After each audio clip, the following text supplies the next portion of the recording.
என் பேர் வந்து ஷியாமனா. நான் 12th ஸ்டாண்டர்ட் போறேன். நான் இங்க வந்து மே 5ஆம் தேதியில இருந்து பிபிஎஸ் வரேன். இங்க பாஸ்டர் அம்மா நிறைய சொல்லி கொடுத்தாங்க. ஏசப்பாவை பத்தி நிறைய கத்துக்கிட்டேன். அதுல இருந்து ஒரு கதை தான் இப்ப சொல்ல போறேன். அது வந்து நாகமான் கதை. ஒரு ஊர்ல நாகமான் ஒருத்தர் இருந்தாரு. அவர் வந்து பெரிய படைத்தளபதியா இருந்தார். அவருக்கு வந்து ஒரு நோய் இருந்தது. அந்த நோயோட பேர் வந்து குஷ்டநோய். அவர் வந்து ஒரு நாட்டுக்கு போருக்கு போனப்போ அங்க வந்து ஒரு சின்ன பொண்ணை கூட்டிட்டு வந்தார்.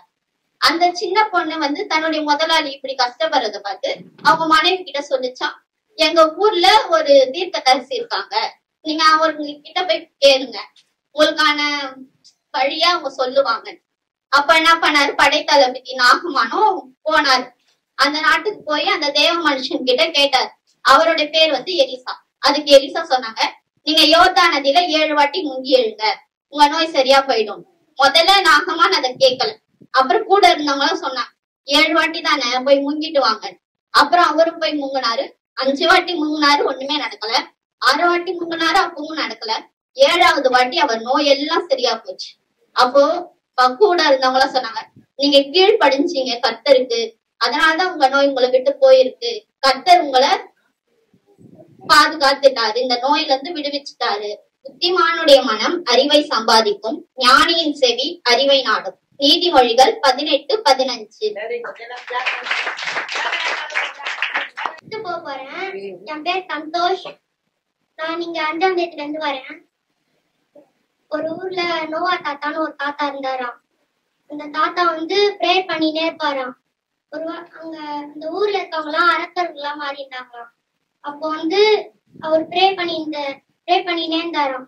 அப்போ வந்து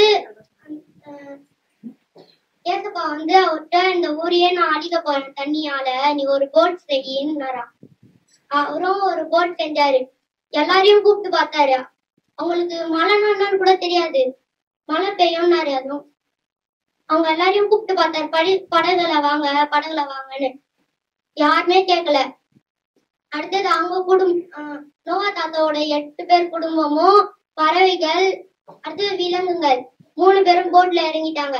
40 நாள் மழை பெய்ஞ்சிச்சு. இமயமலையோட அதிக தண்ணி வந்துருச்சு. தண்ணி ஏற ஏற அந்த போட்டு மேல ஏறினே இருந்துச்சு. அடுத்தது எல்லாருமே அழிஞ்சிட்டாங்க. அடுத்தது அந்த போட்ல இருந்து ஃபர்ஸ்ட் காக்கா வெளியே போச்சு, அடுத்தது புறா வெளியே போச்சு, அடுத்த விலங்குகள் வெளியே போச்சு, அடுத்தது மனிதர்கள் வெளியே போனாங்க. 8 பேரு.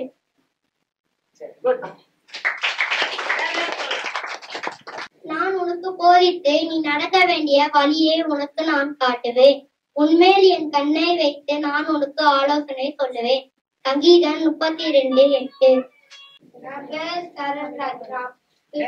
போறேன். தமக்கு பயந்து தமது கிருபைக்கு காத்திருவர் இருக்கிறார். சங்கீதம் 147:11. என் பேர் கிஷோர். நான் 8th போறேன். நான் உனக்கு போதித்து நீ நடக்க வேண்டிய வழியை உனக்கு காட்டுவேன். உன் மேல் என் கண்ணை வைத்து உனக்கு ஆலோசனை சொல்லுவேன். சங்கீதம் 32:8.